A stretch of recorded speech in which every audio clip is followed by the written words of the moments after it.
Yo, what's good, everybody? Welcome to Unfair Sports, our weekly OSG Fantasy Report, where we take a pensive approach to the sports conversation. I'm your host, Jay. We've got the fantasy expert, the OSG, here. Thank you for checking us out here on our YouTube channel, as well as wherever podcasts are downloaded and listened to. While you're there, rate us and review us. Give us 5 stars. You don't think we deserve it? Meh. Just give us 5 anyway. And just gift it. So today we're going to dive into, as usual, we're going to talk about daily fantasy, review some games, go through a few positions, and get you guys prepared for these Sunday's games. Make sure you hit us up on the Unfair fan line, 430-901-1906. Let us know what you think about the show. Give strong opinions. Let us know your evaluations. Tell us if you think one player should be in, if the one should be not. So just hit us up. We love to get the feedback, so we'll make sure we're giving you the proper lineups hit. Tell us if your lineups hit. Yeah, we want to see some winners. Yes. Let us know. We want to tell you about ours. Yes, a couple weeks ago hit me. Hit me they up. They had some good success 2 weeks ago, so I like to hear that. Exactly. So hit us up, 430-901-1906. OSG, what it do? Oh, ready for week 6. Ready had a good week last week. You know, it was on some of those plays. We talked about Madison with Cook being out. We PHrozen PHeatures for the second straight week had some good picks. So had some hits. I've got to give you props, man. We've had some numbers that I expected to hit, and we continued it. Brady, of course, as he's cooking here this Thursday night that we're recording. So Brady's cooking again. He cooked already. Again. He had 4 last week. Yes. Jones didn't give us 150, but. Henry didn't give us our 150 either, but he got 130 and 3 touchdowns. He did. Aaron Jones got 100 yards, but they just keep giving it to A.J. Dillon a little too much. So Mike Evans got 2 touchdowns instead of 3. Yes, Brady was sharing the wealth with Antonio Brown. He was sharing the wealth. But in the report we said there was touchdowns to be had with no Gronk. That is true. You play them all. Woo! Lot to cover. We're gonna focus in, like I said, on the games. The biggest thing here is the OSG report, the actual written report on the Medium page. Yep. Make sure you check that out, because that is where we get all the nuggets, as he just mentioned, all the hot picks, the exact players to play, some sample lineups. All of that will be inside of the actual report, which drops on Saturday afternoons. Yep. He mentioned that we are recording on Thursday. It's a lot of injury reports, so that's why the report that comes out Saturday be very, very important, because it's still going to be some stuff that got to go look for Sunday morning. So exactly, and we want to give you all just kind of our thought process, and that's kind of the point. If you've been watching us the last few weeks, thank you for continuing to tune in. Understand it's a process to get to where you want to be as far as fantasy goes. So with that, last week you had a 200-point week, didn't you? Yes. Let's talk about that. Let's go back. 231 was the exact number. The number was 231. Yeah. There's something to understand when you're playing daily fantasy, even season-long fantasy. 200 points, holy grail. That's the number. If you can get 200 points, you're making money. Yep. The further you go, the further you go, the better. But 200. Yeah, it was a 231 was that highest number that week. We talked about Brady. We talked about Henry. All those pass catchers in the report. We talked about Kadarius Toney. It was like everybody was out. He was 4K. He hit and cheap. Killed us. He scored 32 fantasy points and got tossed out the game. Yeah, tossed out the game and still had 32. So fantasy points. Yeah. Devontae Adams. We wrote in the report. We said if Dalvin Cook sits, that Alexander Madison was just going to be a smash play, and at 5'2" or 5'5", he was 5'5", had 30 fantasy points. So we hitting them numbers, man. That's what we're going to do. Our goal is to get that for you all, the people. We want you all. So while you're on the YouTube channel, share, because sharing is caring. Let your people know that this is available for them to consume and be able to prepare to go into fantasy as well. So let's go ahead and just dive right into the first game. Okay, so the games we're going to cover this week, we're going to jump into the Chiefs and Washington football team. Chargers versus the Ravens, as well as the Cardinals and the Browns. Then we'll talk quarterbacks, running backs, wide receivers, and then tight ends, defense, special team people. Mix it up. Then, of course, the PHrozen PHeatures. So, without further ado, we're going to start off with who? The Chiefs and Washington. So, we have the Kansas City Chiefs traveling to Washington to play against the football team. I love saying that. Yes. The Chiefs are 5.5-point favorites, which is a little concerning for me. That sounds high. It fell to, you said to what? It's 5.5. 5.5. That's high on the road. 7, That's yeah. high on the road, Well, even though Washington's. 7, so that was real high. Yeah, well, I just looked now. I got these numbers this morning. It's now 6.5, and everybody's pounding the Chiefs right now. So all the money's on the Chiefs, and the over/under is set at 54.5. So OSG, let's start with the road team. I think the visiting team. Yes. Start the visiting team. Let's see. Chiefs, of obvious. course. It's obvious. It's it's Pat Mahomes, Tyreek Hill, and Kelsey up top if you can afford them. Yeah. The big question mark are these running backs. Just don't know really what to do with them. I'm kind of thinking to stay away from them because they're just not very appealing looking. You don't really want to play Williams. You don't just it took so long for CEH to get involved that you really don't know what to do with the backups now that they're in. Yeah, because we had Darrell Williams, and that's really it. We don't have Damian no more because Damian's gone, and he's actually on COVID, so he's out. Jerick McKinnon is the other backup. We know he's a pass-catching guy, but, I really don't want to go there. I would rather just play the mess out of the Tyreek Hills and the and Patty Mahomes. But who's your other receiver? Oh, you got Nico Hardman. You got Hardman. That's the guy. Kelsey. That's your money saver there. If you want to go to Hardman, I think he's around 4.9 probably. 4.2 actually. Okay, even lower. I think that's kind of where you go there when you're not paying up for Kelsey. Like Kelsey is going to be hard to get to, but you play him in stacks. You play Mahomes and Kelsey because Washington can't stop anybody. They really can't. We saw Jameis Winston, even though one of them was a Hail Mary prayer, but we saw revitalization for the pass offense. It's true. Like what you've been getting wrong, this is a get right spot. Yeah, that's true. That's true. Yeah, I wrote in the report last week that Kamara was going to he bottomed out with no targets. Yeah. And they had to get him, so a smart coach just has to get back to the basics. Yeah, this is a spot. You got to get specific players involved, and that's the only way that your offense keeps churning. And like you said with that, so you're going to see more Hardman this week. He should be someone that's worth picking up and going with, as well as, of course, Tyreek Hill. Tyreek Hill had kind of a down week last week, in theory. One thing to watch, Tyreek Hill, as of Thursday, hadn't practiced this week. We'll have to see, check the reports on Friday. Check the reports on Friday. Probably will end up playing, but that's just something to monitor. And, and then you kind of start playing out these scenarios when you're making a lot of lineups. Well, what would have happened if Tyreek Hill were to sit? Where do those targets go to? Then we're jumping on Kelsey, we're jumping on Hardman. Yep. So that's why I always say, check the report on Saturday. Josh Gordon, don't forget now, he's getting acclimated with the roster, and he's a specimen, so he's going to get something too. Yep. And then you got and then honestly, the guys that you really don't want to play, like the Pringles of the lineup, but those are the guys that you see getting those touchdowns. And when you're sitting there on Sunday, like, oh my gosh, why didn't I? That's the Kadarius Toney plays of last week. And Robinson, because there's just nobody left. So right. Keep an eye on the injury, but they're hard to get to, so it's really going to be in stacks. But I actually really like them in stacks. I think a lot of people are going to focus on the Chargers Cleveland game. No, not Chargers Cleveland. It's Cardinals Browns. Yeah. Chargers Ravens. I think So I think we saw Kansas City on primetime, got blasted by Buffalo, who, as we were talking about pre-show, is actually a good defense.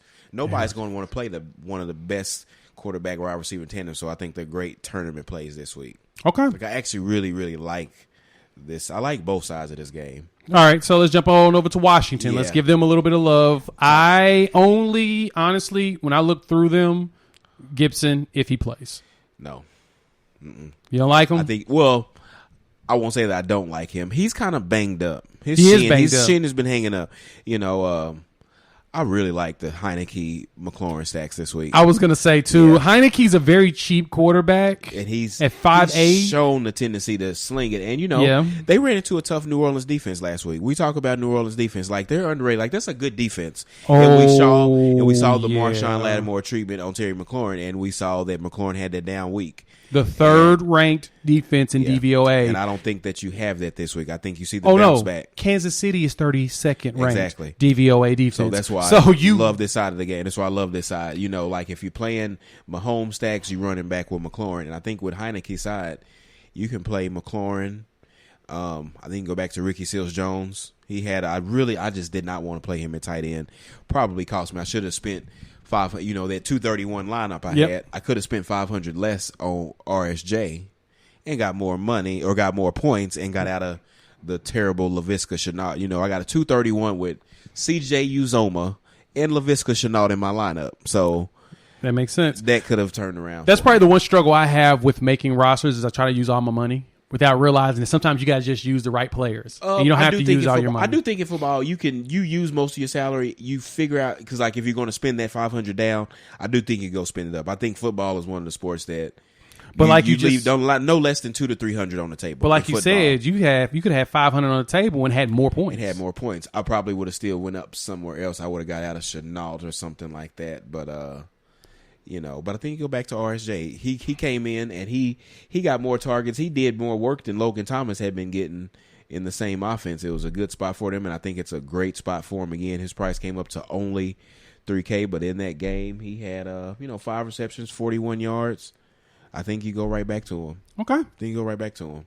I like that. All right, so on the defensive side, if you're going to play any defense, actually, I wouldn't touch either defense. I wouldn't touch any of the offenses, but I don't even think that we're through at the receivers on that side. You got Adam Humphries down here now. That's a long shot at 3-4, but, last week he had 3 catches, had 73 yards. He's seeing 5 targets, and again, we're playing the Chiefs.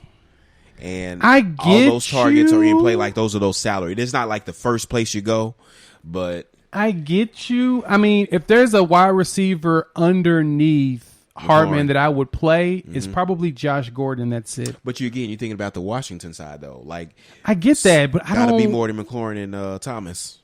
Yeah, you're right. Humphries is getting a lot of Curtis Samuel's targets. Banged up again. He came out. He's banged up. De'Ami Brown's health is in question. He's 3-3. Cam Sims is 3K. Like all of the receivers outside of McLaurin are very, very, very cheap. And unless he just catches 20 catches for 300 yards on Sunday, it's got to be somebody else. True. And, when you talked about Antonio Brown, you go back to that. So if he misses, I think that elevates J.D. McKissick. But from just them being touchdown underdogs, he's the pass catching back. So the game script actually favors, in theory, McKissick over McKissick and McKinnon as well. Yeah, either one of them. But I think it favors a little bit McKissick over Antonio Gibson. But if Antonio Gibson misses, that really shakes up the Washington backfield. Yep. So again, when you play these lineups, you really think about the game. You think about how you think it's going to play. What's the flow going to look like? Yeah, but with a 55 total and these cheap prices, like it's got to be somebody. And we've seen Heineke throw it, and everybody find success against the Chiefs right now. Okay. Yeah. That's a good point. Like I said, so defense-wise, the Chiefs' special teams is good, but their defense is too bad for you to even trust anything. So I'd stay away from it. I would focus only on the offensive side and go from there. Yep. All right. Great. Let's jump into the next game. We have the Los Angeles Chargers traveling to play the Baltimore Ravens. The Ravens are 3-point favorites in this game, so I guess Vegas believes they're roughly even. With the over-under at about 52 right now. All right, OSG. Right. We're going to jump on the home team this time. Okay. We're going to talk on the money team. We had them Monday Night Football. Yes. Short week. Yes. What are you thinking makes sense to play with when it comes to the Ravens? With no research involved. Well, it's with research involved.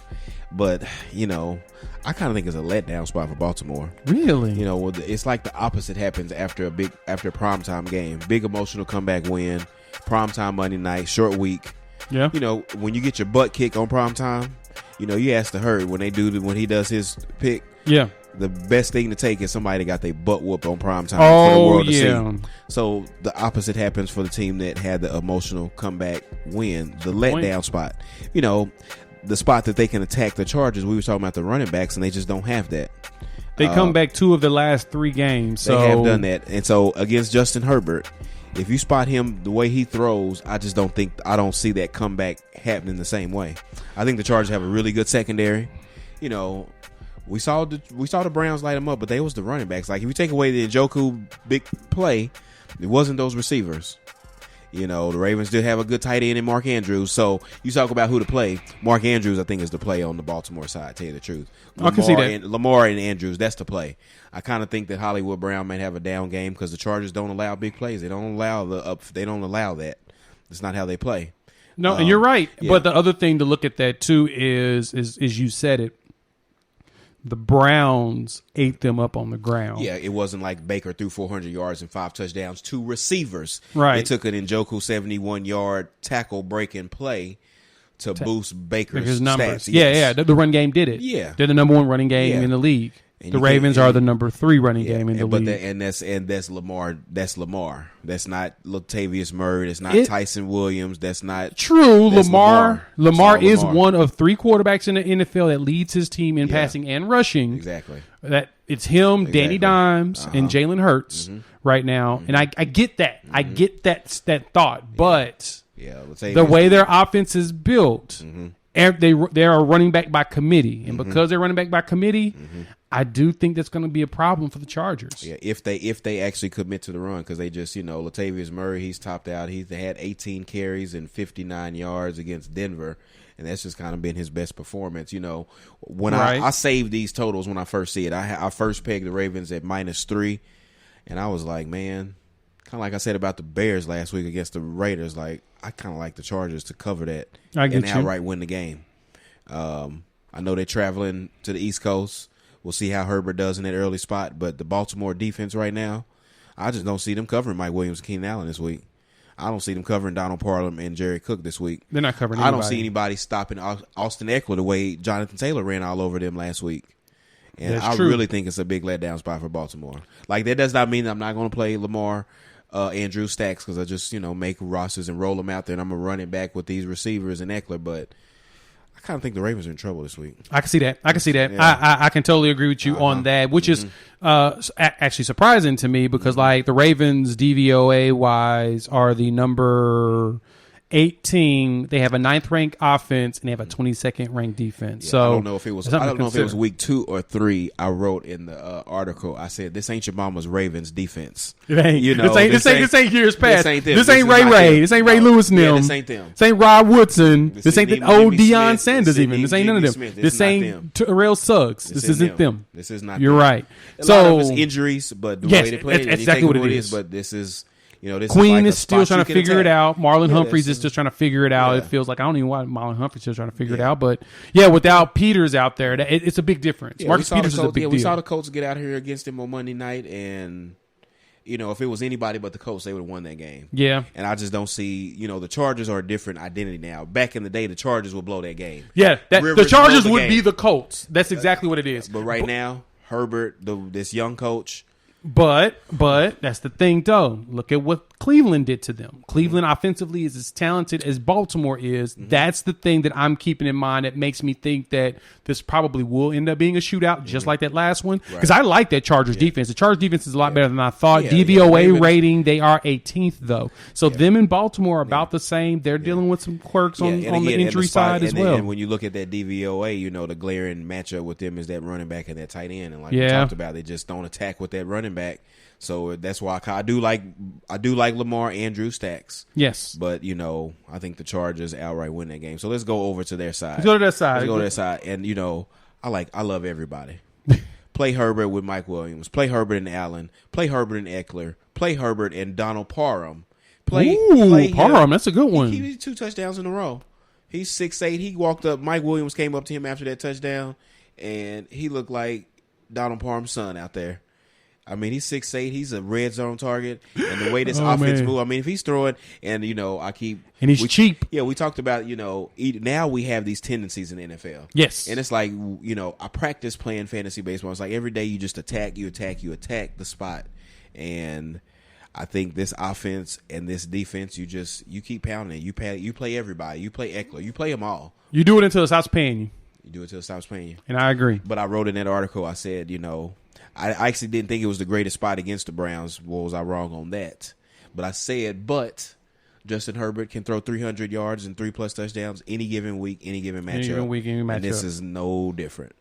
Yep. And so even with that, passing defense wise, Because everybody's want to play. I think everybody's gonna want to play Lamar in this. Yeah, mainly you play the numbers. You play the odds. Well, mainly because Lamar he went from 287 in week 3 to 316 to 442. So you're expecting him to keep going up, but like you said, he's hit that peak. He's not going to throw for 500 yards in a game. No, he's going to go back he'll probably throw for 300 because he's going to be coming from behind again. Yeah, now maybe of course Hollywood. Coach Hollywood dropped passes in those games, but they let the Lions hang in there with them, and that was all because Hollywood dropped 2 touchdowns. Well, I mean, the Lions and the Colts. That's true.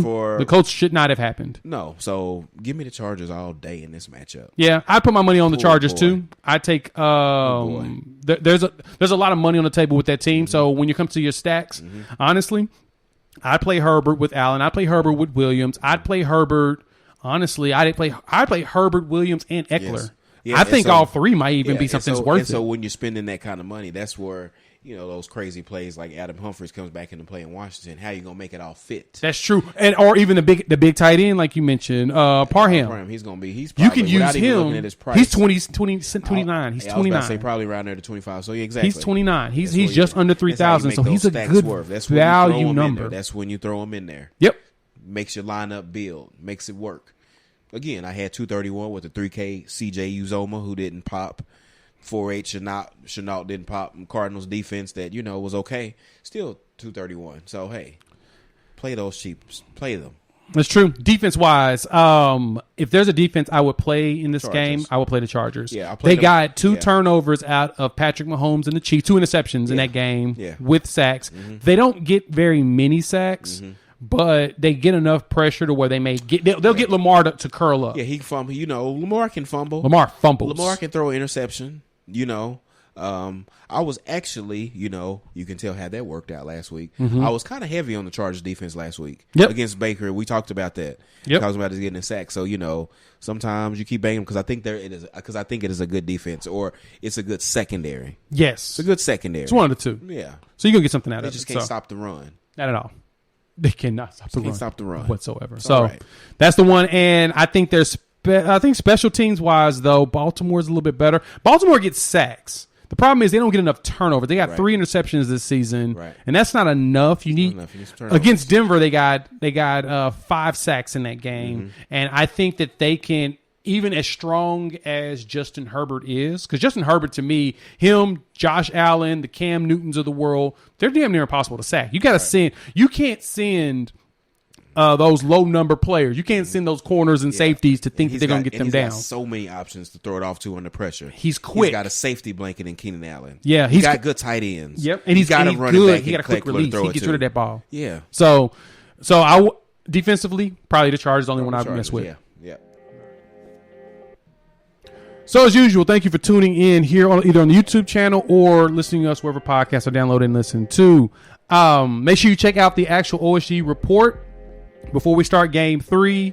The written report comes out every Saturday afternoon, evening-ish. Gives you the ability to go through your rosters and start building them up by boy OSG on the Medium page. You'll see it on our Instagram at the OSG report or at unfair_sports. And then as well as a Twitter account at Unfair Sports. You can find us at any of those places and on Facebook.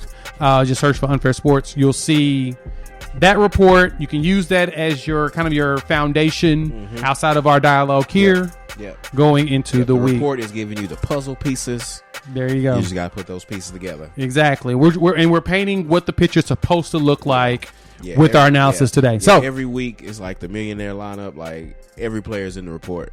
Exactly. The only probably that wasn't in the report probably was the Minnesota defense this week. Man, I know who else played them, but Sam Darnold we reverted. I kind of a couple weeks before that I had always wrote that defense he was playing in case he reverts to the old Sam Darnold. Yeah, that's true. I've always that's valid. That. It's kind of like when Jameis Winston is playing, and we'll talk about them when we get to the quarterbacks a little bit later and why you pick certain ones. So, going back into the next game, we've got the Arizona Cardinals traveling across and kind of cross country-ish. They're playing against the Cleveland Browns in Cleveland. The Browns are 3.5-point favorites now. The number has gone up with a 49.5-point total for the game.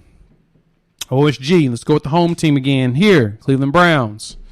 Oh, boy. Hard to play them, even after that shootout. But, Just like it's hard not to play him after that shootout. But it's the running backs every week. You can't really go back to Njoku because that's just not going to happen every game. Yeah, they run a 3 tight end committee. I think every week is just to figure out if it's a good game for the running backs, to figure out if you play Chubb and Hunt.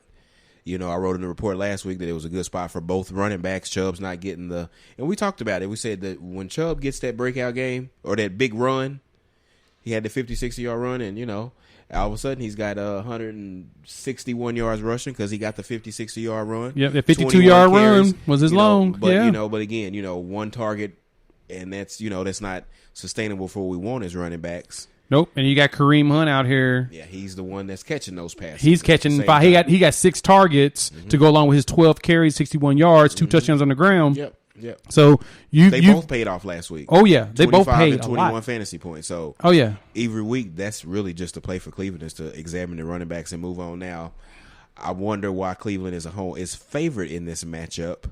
But anytime a team is at home and favored, you have to like the running backs. And favored more than your standard 3. Like, this isn't a neutral site type score. This is 3.5. So that extra half point, Vegas is leaning towards Cleveland and trying to get more traffic on. They're actually trying to get more traffic on Arizona, right? Because Arizona right now is taking up all the monies right now. Well, actually, it's a split. The cash is on the Browns with the tickets on the Cardinals, so that's telling me the sharps are all over the Browns covering the spread. Something to think about when it comes to that. So that tells you a lot about the money. That tells you a lot about, like you said, running backs to play. Yeah. They're going to control the clock. They're going to keep Arizona off the field. That's the theory behind examining those lines. Yes, that, running backs, maybe the defense as well. Good correlation with them. If you think Kyler's shoulder's hurt, if you think his shoulder's banged up, look at that defense. Look at them to put a little bit of pressure on him. Look at him not to get the ball out. Max Williams, his tight end, is out. Yep. So you're down a target. Not that he doesn't have a plethora of running backs and 2 running backs. He got 2 running backs that can catch and run. So and he's got a smorgasbord of freaking wide receivers. It's just coming out of nowhere. Like AJ Green is looking like the younger version of himself without the need for targets. Everybody did against Frisco, but yeah, you're right. Yeah, but it's just the season overall. Like, he's popped up in a lot of my rosters, just from my optimizers. Yeah. He's been a favorite in the analytics. I'm probably gonna play Rondale, which is fascinating. Moore again. I'll probably go back to Rondale Moore. I can see that. I mean, he's gotten AJ Green's gotten 6 targets in every game except for last week. Against that Frisco defense, it was a really, really rough game. And that's it. But when you look at Arizona, they're manufacturing touches for Rondale Moore. Like, they want to get him the ball. They're giving him rushes because he's fast. Yeah, and in fantasy, speed kills. It's true.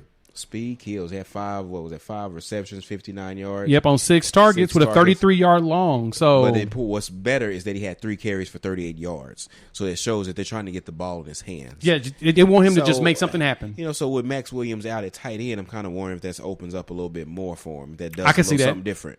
I can see that. So I wonder how that plays out. That makes sense. Okay, so other side of the Ozol. So with that, Chubb and Hunt move on. And so on this other side, I think you look at all of them. Look at Rondale Moore. And honestly, running game. Who do you think? Do you think you look at Connors or do you go Edwards? Because I never play Connor. Now, if you're playing on FanDuel, you can play Connor because you get a lot of touchdown equity. That's but true. I never play Connor. Yeah, because Connor's a touchdown scorer. 10 carries, 39 yards.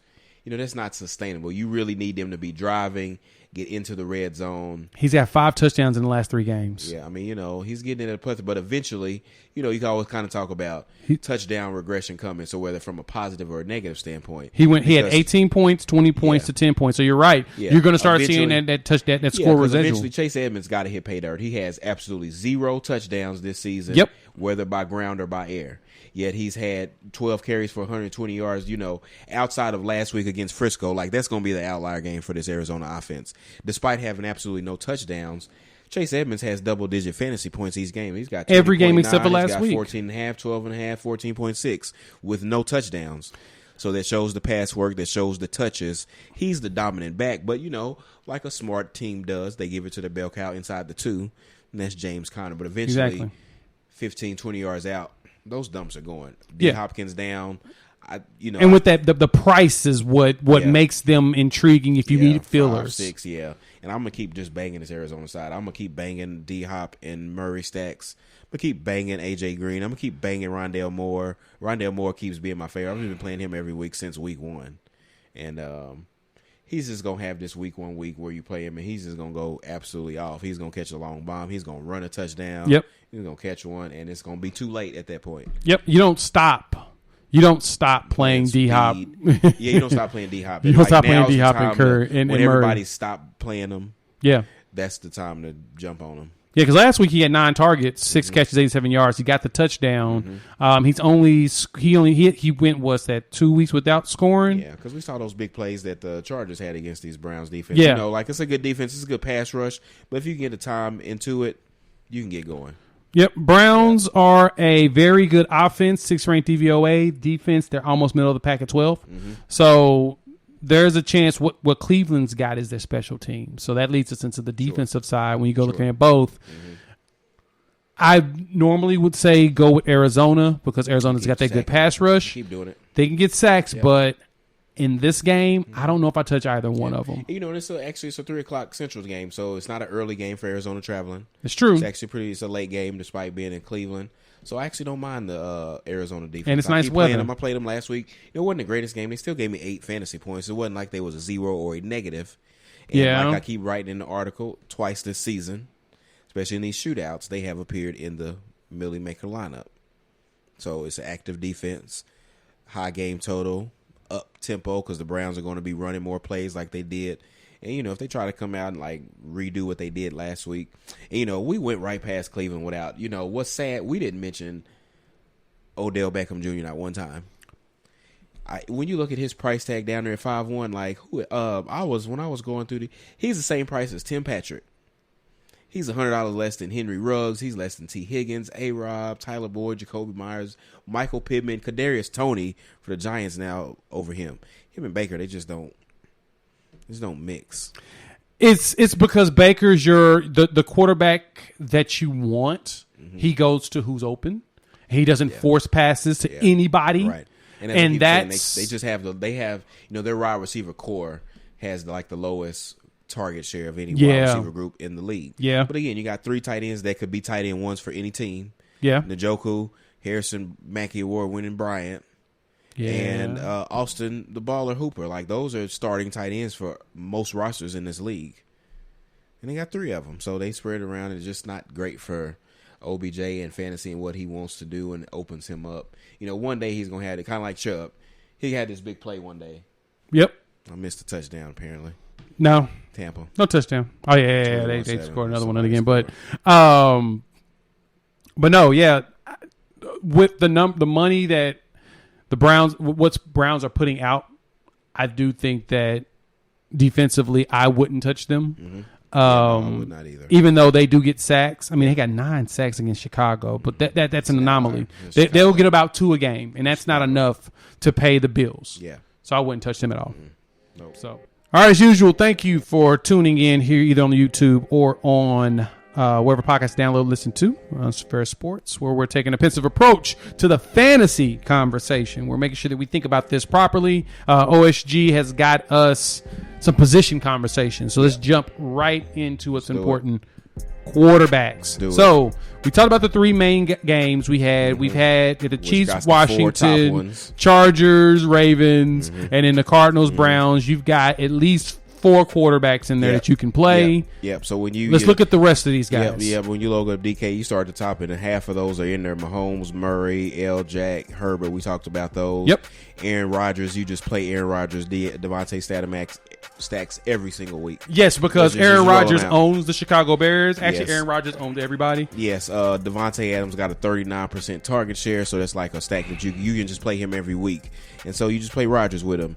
That's why he's the highest price at $9,000. Yes. Also because Devontae Adams has got over 5 catches every week this season. Just don't throw it to anybody. He just doesn't catch touchdowns, but he puts up numbers. Yeah, I like but don't love Dak against New England. I kind of like the running game a little bit better in that game. Especially when you're looking at stacking like love Dak against that New England secondary right now. You wonder if Belichick is wanting some pride and come back and try to fight. After getting blown up last week, because when it can't get no worse, it can only get better. So.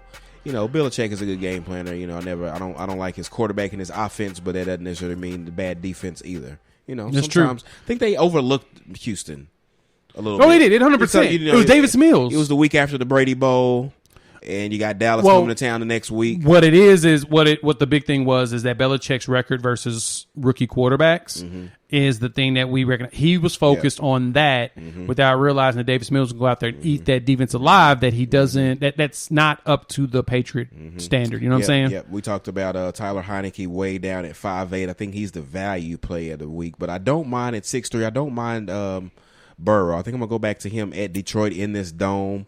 Him and Jamar Chase just has this rapport for this deep ball, and I really like what I see out of them. So I really like. I think he'll kind of get overlooked a little bit this week. I'm gonna say two names that I think you should look at on the cheap, just because we don't know what it's going to look like. You may want to look at Davis Mills and Carson Wentz. They're in the dome. Same game. They're playing in the dome against each other, and neither defense is very respectable. Yep. I wonder, Indy on a short week, but. It's hard. You can go there on the cheap, but when you got some of these guys in these high, these games, you want Heineke, you want Wentz, but won't talk you off of them. I understand that move too. Yeah, I mean their totals at 43, and I think that's very low for the way that they both just kind of go. You know what I'm saying? They're ones that just go. So, and Davis Mills threw for 300 yards against that Patriot defense, and Belichick is really good against rookie quarterbacks. So. That's someone to consider, I think, on the outliers. If you want to be real stupid, you could look at Mike Glennon if Daniel Jones don't play. But I wouldn't. Don't touch that dude. Don't do it. I've done worse things before. I have too. Yeah. And I don't trust anything about that play. Right. But I would look at Bridgewater versus that Raiders defense. That Raiders defense just got recently eaten alive. They did. I think they come out and play a little bit of heart. Oh, they do. Team and it's divisional. Yeah. But at the same time, you compare him with easy with Cortland Sutton. Exactly. So I would definitely look at Bridgewater. Bridgewater's actually had a sneaky solid season.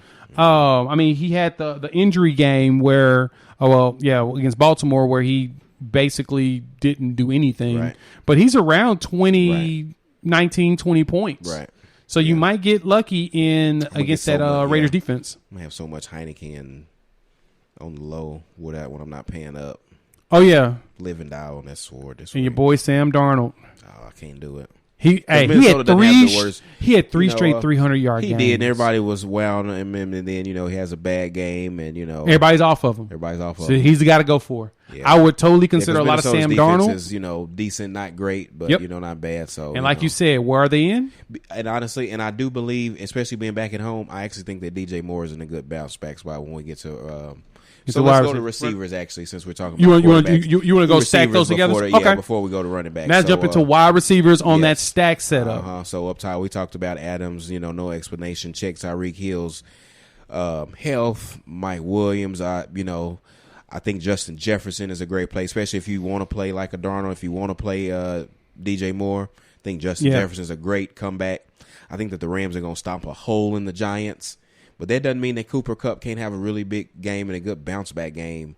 And I hate to say the bounce-back game. He had 7 catches, 92 yards, and he had 5 and 64, no touchdowns, and then 7 and 92. And now we think he needs to bounce back like he's terrible now. Top 6 on the optimizer, and this is what surprised me. But they're heavy. 43% of my 100 roster lineups, Jamar Chase. Jamar Chase, he is one Tyler of my favorite Boyd. Players. Yeah, Jamar Chase is going to be one of my favorite. Like the first lineup I built last week, it's like every week. I always land on Jamar Chase. He's him and he's been consistent. And now we get the Detroit in the dome. We've got him for a little bit cheaper. He's only at 67. Deebo Samuel run wild in week 1. Marquise Brown would have blew up if he didn't drop the passes against them. I think Jamar Chase is like a great tournament play this week. And the third one, the analytics like a lot, Brandon Cooks. Yeah, he's the number one receiver. In the same game, as much as they like Brandon Cooks, I think I would individually like Michael Pittman just as much in that game. Yes, he's Michael cheap. He's the Pittman, number one receiver. Michael on Pittman that line. owns he's 5'5". Michael Pittman is worth putting money on because he had a great week last week. Yep, week in, week out. A couple weeks ago, you can just kind of plug and play him as a number one receiver every week. His receptions are steady 3, 8, 6, 6, and 6. Yep. He's only got one touchdown this year, but when you play with Carson Wentz, those things are gonna happen. I talked about we blame it all Wentz. I had DJ Moore and Terry McLaurin last week, and they just really busted. Darnold had a bad game. McLaurin got shut down by Marshawn Lattimore. And I think you go right back to them. Like Moore, McLaurin, and Jamar Chase are probably going to be, outside of Stacks, are probably going to be like my most owned receivers. I can see that. And the rest of my receivers are going to be who I'm stacking with. Mm-hmm. And then those value plays. So as we keep scrolling down, we talked about the Chargers game and Keenan Allen. Who do I like? I like Kadarius Toney again. He went up to 5'6", but he's got an ankle thing, so that's something to keep an eye on.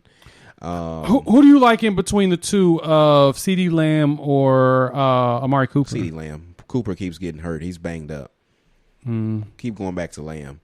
The running backs and Lamb. And actually, I tell you, the best play in that game for this Dallas offense right now is actually Dalton Schultz, to tell you the truth. We'll talk about the tight ends in a bit. You're right about that. We'll go to tight ends in a bit. But no, I'm looking at the two of those. All the targets are going to CeeDee Lamb. We've got less targets towards Amari Cooper. So one of my another favorite. One of my favorite ones going low again. You talked about the Vegas team. I like Hunter Renfrow. Yes, Renfrow. 4.9. Renfrow is fifth in the league, and I think touchdowns. Renfrow, very possible. He's just a target monster. Yeah, he's getting. He's only got 2 touchdowns, but Okay, no, it's not touchdowns. When we talk about the receptions each week, he's got 6, 5, 5, 6, and 6. Again, so he consistently each week in the week Absurd. out. Just it doesn't stop with him. It doesn't stop with him. So someone to keep in mind. Oh yeah. Okay. Besides that, like I said, DJ Moore is one. Keenan Allen, Sutton, Cortland Sutton. What is up with him? I think he's doing just fine, really. He had a good game last week. Scroll back up to him. His price has jumped up to 6.2. He had 7 catches, 120 yards, and a touchdown last week. I don't think anything's wrong with him. He had 11 targets against Pittsburgh. I don't think anything's wrong with him. He had his second best game of the season. Yeah. So he passed Tim Patrick as their number one. So if you don't think Vegas can stop him, I think Cortland Sutton and Renfrow in this game can be like these receivers that nobody plays in the late games, and you're winning money in the early games, and then all of a sudden, the money kind of goes down. That's because Renfrow and Sutton kind of caught some balls. So I think that's pretty good. That's a good point. That was a McCole Harp. Oh, you know what? Here's a receiver that I like at 4.2. We talk about him in the report. St. Brown for the Lions. Ooh, that's interesting. The last 2 weeks, he's got 6 catches and 70 yards, and then he's got 7 and 65. He's got 8 targets both of those weeks. They just lost Quintez Cephas for the year, and at 4.2, he could be a good value there. Hawkinson's banged up and running out of options. The analytics also like Paris Campbell. Yeah, one of those close receivers. Make sure T.Y. Hilton don't come back this week. I don't think he comes back this week. I think they're looking at next week. Which not that he's going to do great, but Rashawn Bateman, is he back he's yet? Active. If they don't activate him this week, he can't play for the rest of the year. If they activate him, I believe he is $3K stone minimum there, and he is worth the money. Yeah. You didn't like my I'm outdone with KJ Osborne. You didn't like my Adam Humphries call. I'm not feeling it, but it's not a bad look. It's something to, like I said, money wise to go with. I give you one at 3-1 for. Give me a cheapie. Give me a cheapie. Give me your best John cheapie. Ross at 3-1 playing for the Giants. they keep having people out, and if we saw Torrey step up, he only had one catch last week, but he had 5 targets. We don't even know if Tony's going to even play. We don't know, and we get because he's actually hurt to go along with the incident, which they don't expect him to be suspended. But John Ross is popping up about 2% on the he had analytics. 3 catches, 77 yards, and a touchdown. We saw that touchdown he caught. You were there. We was watching it together. So 3-1, like just wild card, just extremely wild. And Danny Amendola. I don't hate Devin. I always have this itch to want to play Devin Duvernay. 3-4. Talked about Baltimore. If you're playing Lamar, you may throw it to anybody. If they cover Marquise Brown. If they double Brown, you may want to go to him. Duvernay and depending on how many lineups Andrews. you make. If you make one lineup, I wouldn't suggest it, but just depending on what you're doing. Okay. Yep. That's our wide receivers and quarterbacks. Let's jump into running backs and tight ends next. All right, thank you for checking us out. As usual, here on Unfair Sports, our daily fantasy update. So we've got running backs, tight ends, and defenses next. So, running backs. Woo! So I'm looking at the analytics. I like looking at the analytics just to see what they think is going to be well to play as far as optimizers go, and then we can kind of talk through a lot of it. Top running back in analytics right now is Jonathan Taylor going against that Texans defense in a dome. I think that's a solid play, and then Darrell Henderson, followed by DeAndre Swift and Aaron Jones. I just wonder about this game environment in Houston and Indy. Like, there's some good little plays, but I wonder, the game environment. Jonathan Taylor probably is the best pick-out play of that game because he's consistently getting the touches. But when you look at it, he's not going to run a 77-yard touchdown pass every week. No, he's not. And when you look at his rushing, he was 15 of 53 in a touchdown. But if they're heavily favored, we talked about that. Home favored. That's your running backs. That checks your box for your running backs. And a decent, especially playing against somebody terrible. So that's usually one of the boxes you see for a running back because some of them don't play well in negative game scripts or in positive game scripts. Clock killer. He's a bell cow. So I see that. If Christian McCaffrey plays, I think he's playable. Nobody's going to pay up for him at this price. He has not been worth it this season. But last season when he got thrown back out there in the first game, his first 2 games, he had 27 and 24 fantasy points. So, outside of that, I think he's just, he's at the price of a Christian McCaffrey. It's not worth it. He's decent, but he's 8-8. He's normally a 10K player. No, I get you. We're getting him at a discount. And again, you kind of look at playing tournaments. The ownership probably be down a little bit. But we saw last week after a 6-week stint on the IR, they brought him back and they gave him 30 touches first game out the gate. At the price that he is, I expect him to have Austin Eckler numbers at 32 and 33 points, especially because I expect him to catch more passes and run the ball. And they have not done a lot of that this year. I'm scared of Minnesota's defense. I really, really do love Austin Eckler in this spot. Dalvin Cook looked like he's a go to play. He practiced in full today. Yeah. I just don't know about him though. I'm kind of this Minnesota offense just hadn't looked good. It could be because he was out though. It's Madison true. Looked good, but just they didn't get going. If Dalvin Cook play, I don't trust Dalvin Cook this week. He's coming off the injury. Yep. He didn't play very well, got hurt, tried to come back, didn't come back. I wouldn't touch Dalvin Cook this week, especially against that Carolina defense, because the Carolina defense is for real. It may not be the greatest. It is it's a top 10 defense right now. It's second ranked in DVOA based upon the opponents. Right. And to me, Minnesota's one of those opponents where that second ranked defense is going to be legitimate. Yeah. So I wouldn't touch him this week. Next week, I think that's what we can really talk about more Cook, but. So I want to look at it. You talked about this in the when we did the preview on the Browns game. You got to play Chubb. You got to play Hunt. One of the two. It don't matter. They're both going to pay up. They're consistent in the double-digit payouts.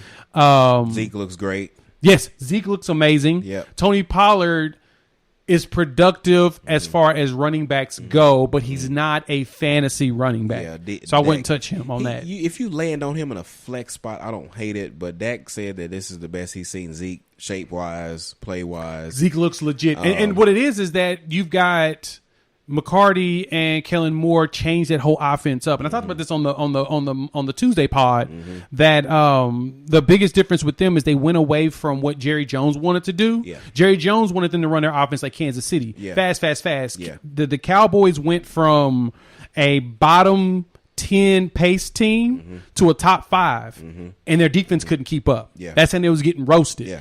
So now they're back pace wise. I think they're middle of the pack, if not lower on pace. Yeah, they're moving at a slower pace, kind of like Green Bay still runs this slow pace up there. Yep. That McCarthy had. They kill the clock, and they do it, and they stacks they be looking well, but Green Bay and Cincinnati kind of shot out, but the play volume wasn't there. No, like it wasn't, and that's like what you want. There, so that's what the Cowboys want. Yep. That's what we expect from the Cowboys. So that means Zeke's probably going to get 25, and the goal is for Zeke to have more carries than, or the running backs in general having more carries than passes that Dak attempt. Yeah, if they do that, they win games. A little bit, yep. So keep that in mind. We talked about John Taylor. A lot of Zeke. I think at 6'3", I don't hate DeAndre Swift. He's getting a ton of targets right now. He is. Talk to me. I hate playing him, but talk to me. Do you think you can't avoid him? You think Chuba Hubbard's going to get some? No, some if run? they go C-Mac, it's all. If McCaffrey's in, it's all McCaffrey. Okay. Yep. Darrell Henderson, if he can play a whole game, he's a great play. He's a great play with the Rams defense, to tell you the truth. Darrell Henderson Jr. versus the Giants. Yeah, he's gonna Rams defense with him against the Giants. Oh yeah, because I don't think Daniel Jones was playing. Mike Glennon out there. Yeah, that defensively I go with it too. So the value play of the week that you are just going to have all kinds of struggles to want to click on, but I think that you have to. And it's a homer call. It's going to be Khalil Herbert at 4.6 for the Chicago Bears. I like that. He went 18 carries, 75 yards, and Darrell Williams just landed on the COVID-19 list. So he is playing. So he's out. Montgomery's out. Run out of bodies there. Yeah, somebody's got to play. A fourth-string quarter running back to play behind him, like we were all over Williams last week, and then here comes Herbert or whatever his name is. I can't even keep up with his name, but here he comes with 18 carries that week. Yeah, Khalil Herbert. So I don't know if there's a guy behind him. Or you just I think Khalil Herbert's the one. I was looking at. I saw him on. I think it was a Fantasy First. They were talking about Fantasy Focus. They mentioned that that's a running back to go pick up if you need one. Yeah. Because Chicago is running the ball. Yes, they like the ball on the ground because it helps Justin Herbert to stay calm and relax. It balances it. They don't. Yeah. They're developing Justin Herbert this year. I mean Justin Fields. Yeah. They're developing Justin Fields, and this is what's going to help Nagy keep his job. They're going to let him see this through at least one more season. We gotta let Justin Fields get his little jitters out as a rook, but going back up a little bit higher on the number, I want to play Mixon against that Lions. Yeah, I want to see that he's completely healthy. If he's back, they rolled him out and he wasn't all. That's why we so much Samaje Perine. We kind of talked about him at that 4K price tag. He ended up catching a touchdown. But, 10 carries for 33 yards, and Mixon's pass work has been down this year.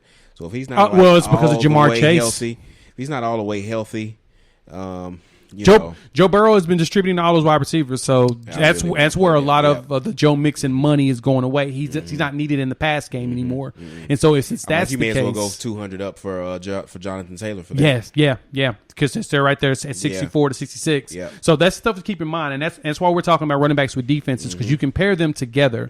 So I would not mind pairing that Cincinnati defense with the Joe Mixon, or if you like I said, spend up, get Jonathan Taylor, and then pair him with. I wouldn't pair him with that Colts defense. I'd pair him with a different defense, right? Because you want to make sure that if the team that's going to be running the ball, if they're killing the clock, the defense means defense ain't going to be on the field. That means that they're going to have a lower point total. They're going to give up. That means there's more money to be paid out. They don't allow a lot of big plays. They get a lot of sacks, a lot of they force some fumbles. That was by far their worst game against they're Baltimore. A costly defense this week at 3,500. They jumped up because of the matchup. They're playing against a rookie quarterback. They priced up for that. So. But at the same time, the Colts also dealt with all them injuries against the Ravens, so they're playing with quote unquote practice squad guys. That's something to consider and think about. Patriots. Who the Patriots got at the running back? I think that's who has Brandon Bolden, don't they? I think he's getting a lot of hype this week, actually. Because Burks ain't out playing this week. Burkhead's out. Bolden's Rex Burkhead's out, because Damian Harris is out. But I'm just not going to do it, though. He's 4-7. I'd rather just play Herbert for Chicago. What about Ramondre Stevenson? Is he going to even... the run. He's just not... I just don't trust this offense. Yeah. I just don't trust it. The only play for the New England game we get to tight end is Hunter Henry. Yeah. I said that last week. I mean, you could play Jacoby Myers, but he ended up having a pretty good game last week. Or even look at Jonnu Smith. Henry's taking over this off. Henry's kind of taking over as their lead. Henry is the security blanket. He's taking over. I think that if they try to get Mac Jones to try to step out of the box, that's where you'll get a Jonnu. Yeah, he's probably price wise, he's cheap. He's at only $3,000. Yeah. He is a last resort if you want to just mix in and have a little fun. Yeah, but I would play more Henry. He's went from 3 to 4. 6, 5, 8 targets, 2 touchdowns last week. I think Henry's kind of his guy. Yeah, I think he likes him a lot too. I've noticed that. Of course, your standard tight ends that you would go to as we go right into them. I was about to say what they said. Let's go. Travis Kelce, Darren Waller, Matt Andrews, Schultz. I wouldn't touch Hawkinson, but I would touch Schultz and Noah Fant. Yeah. Fant's been on a decline the last few games. He's been hurting my season-long team, but Hunter Henry 3. He's still loved. Jared Cook at 3-2. I will keep playing if I need to. Mo Alley Cox and C.J. Uzomah. Ricky Seals-Jones at 3K is probably him and Parham at 2.9 is probably like the salary saving tight ends if you don't want to pay up for. So mine will probably be a lot of Dalton Schultz, Hunter Henry, Parham, and then Ricky Seals-Jones and Parham. They'll probably be my outside of Kelsey in my home stacks. Probably won't see me with a lot of Waller this week. See me with Andrews in Lamar stacks. And the only thing about Waller and what makes him so valuable, especially with DraftKings, is who we talked through. DraftKings is the PPR, so he gets those points per receptions, and he gets he typically is a yards guy. Since week 1, he had the 10 catches. I mean, it's been 5. Well, the thing is, Hunter Renfrow has been taking all of his numbers. He's not justifying this price tag. Right, well, that's the thing is because Hunter's been taking it and everybody's keying in on Waller because they know that he's going to go to him. That's what makes him one not to – Denver's going to key in on him. They're probably going to have Surtain the second on him or one of those big safeties to keep him from doing anything. So I wouldn't touch Waller this week. Schultz is definitely a play. New England is going to try to take out CeeDee Lamb and Cooper. They're not going to be able to take both. So Schultz is definitely a heavy play. Who was the other tight end? You can play Higbee. We talked about RJ. We talked about Parham. Who's the other Cowboys tight end? Jarwin, but his routes are down. I think you can just go with Schultz. Really? Schultz, yeah, just play Schultz. And do it. He's barely running like 10, 11 routes a game. Like he caught he'll flash and catch a touchdown, but you can't bank on that when you're running 10, that's a good point. Routes. You can't bank on. We're searching for the volume. We need people to see the field. We need people to run the routes. Njoku, if he plays. Yeah. How about Jared Cook? What's your thoughts on Mr. Cook? I mean, I like these tight ends against Baltimore. I like the tight ends against in this spot here. So it could be either the two. I say Parham. Somebody else play Cook. If I say Cook, you can play Parham. I think both of them are in spots. I think every piece of that offense can find a reason to play either one of them. And it's really sad that Tyler Conklin just. It's funny. He gets like some targets. Like last week, he only had 3, but he had like 6, 8. But he does the yards don't always match up. Well, he had 8 targets, 7 catches, 70 yards, and a touchdown, which got his 20 points. Third game of the season against Seattle. He might be someone to consider in this dome game. Right. Yeah. I'm sorry. He's playing Carolina. Playing in Carolina. He might be someone to consider because. Because your boy Cousins is gonna have to get rid of that ball. That Carolina pass rush is for real. Yeah, gotta throw somebody. Yeah. Anytime Cook explodes, it could be any one of those pass catchers, from Jefferson to Conklin, KJ Osborne. Yeah, Thielen's running 2 yards a route for some reason these days, so he's not popping as much as he used to. So I wouldn't talk you off of him. Any cheap tight end is in play. It's true because we're all banking on the same thing. Yeah, that's true. A touchdown, 5 catches, 60 yards. We're banking on the same thing with all those guys. So, you try to look for the ones, look at the DVA, look at some game logs of the teams they're playing against, see who's vulnerable at that spot. That's a good point. That's what you do. That's a good point. That's your research. All right, that's your simple research on the positions. Yep. Like I said, OSG is going to have the actual written report for you Saturday. More details, more context, everything that we're talking about. Yep. We want you to understand the method behind the madness. Behind lineup building. It's why we're doing it. Yeah. Why we pick who, what, when, where, why, and how. Yeah. So this is what you need this for. Yeah. So time for it. Frozen features. Let's go. Frozen features, baby. We've been hot. We've been hot. OSG's been on it. So this week's Frozen features. So the Frozen features are 5 picks that I give the OSG. He needs to tell us who's going to blow it out this week. And so I've got my 5. OSG, I'm ready for you to tell me. Okay. Who's going to do it. So let's start off with the first one. Okay. Quarterback. You ready? Yep. What quarterback's going to give us 350 yards this week? Besides Patrick Mahomes? I don't think Mahomes will get it. It's like a down week for him again. They're in trouble. Their offensive line's struggling. But who's going to give us 350? So if you don't buy if you don't buy Patrick Mahomes, I'm going to go Justin Herbert. Oh. I don't think Baltimore's defense can stop them on a short week. Okay. Yes, they're at home. But it's a short week. Justin Herbert, their team is just hot. I got you. Just hot. Threw 398 last week. I mean, he gets close. He throws 337, 338, 281, 222 in a down game against Las Vegas. 398 last week. Justin Herbert. All right. Running backs. Who's going to get us 100 yards and 2 touchdowns? That should be an easy one. I kind of have one in my mind immediately. Who you got? I'm thinking Zeke. This is a good spot for him to do that again. This time score more. 100 yards. It's New England. New England's 2 touchdowns. Yeah, 100 yards, 2 touchdowns.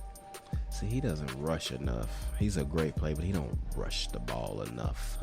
I like the Zeke call. I really do. You said 100 yards, 2 touchdowns? Yep. I mean, that wombo combo. I mean, your other option is going with Cleveland, but one somebody in Cleveland probably. Yeah, I was looking at him. I'm gonna give you a crazy play. Okay. Khalil Herbert in Chicago. All they gonna do is run the ball.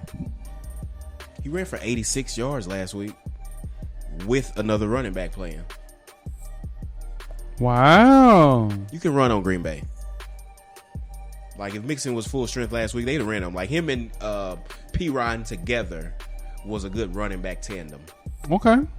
Give me him at 4, whatever he costs, to Okay. get 100 yards and a couple scores. All right. Wide receivers. 150 yards, 2 tutties. Terry McLaurin. and that's because saying you said 100. How am I gonna say that again? Actually? 150, 2 TDs. 150, 2 tutties. So I'll give you a couple of them. So you got Devontae Adams. You got Mike Williams because Justin Herbert's going to throw 350 yards. So you got to pick a receiver if he is at Mike Williams. That's true. And then the other one is going to be Terry McLaurin against his Chiefs. All right, we're going to go with McLaurin. You pick McLaurin first, we'll go with McLaurin. Is the pick. All right, You know. Tight ends. Who's going to get us 100 yards? Travis Kelce, because I think Tyreek Hill, even though he'll play a little banged up, I think this is a Kelce breakout. I think this is a Kelce game against Washington. Okay. I think it's a Kelce game this week. All right. Back to the man. All right, last one. Defense, special teams. Yes. Who's going to get us a touchdown? Ooh. Right. Did any defensive score a touchdown last week? You remember anybody scoring last week? I I don't think anybody even did it last week. don't recall it. I'll say defense that. do I continue to ride? Some defense I just keep playing them. Because I'm stubborn sometimes. Yep. But they're priced around all these bums. Like I don't know what they got to do to get some love. But give me the Cardinals defense again. Wow, They're they're averaging going to score 9-6, and they just keep going down in price. Like when you look at their game log, they were 2,100 when they went out and scored 16 against Tennessee. Then they hiked them up to 2-9, and they didn't do good against Minnesota. Then they scored 18 against Jacksonville. Price dropped the following week, and we're 2-9 against San Francisco. They scored 8, and now they're down to 2-7 against Baker. And I'm like, I know they only have 1 touchdown this year. Yep. But they got a lot of sacks. And I targeted Baker last week, and it didn't work, so I'm going back to the well.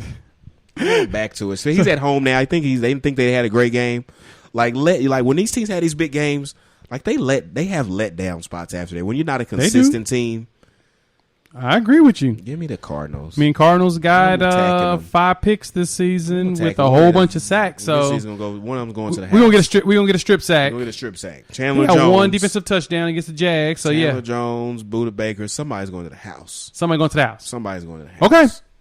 That is the Frozen features. Let's see how good this goes. All right, well, as usual, we appreciate y'all joining us, as usual, here on Unfair Sports, where we're taking a pensive approach to the sports conversation, the fantasy football edition with our boy, the OSG, as he checks out the Buccaneers game Thursday night. So, for Mike, Bob, and Wendy, thank you so much for doing what you do best and helping this bad boy.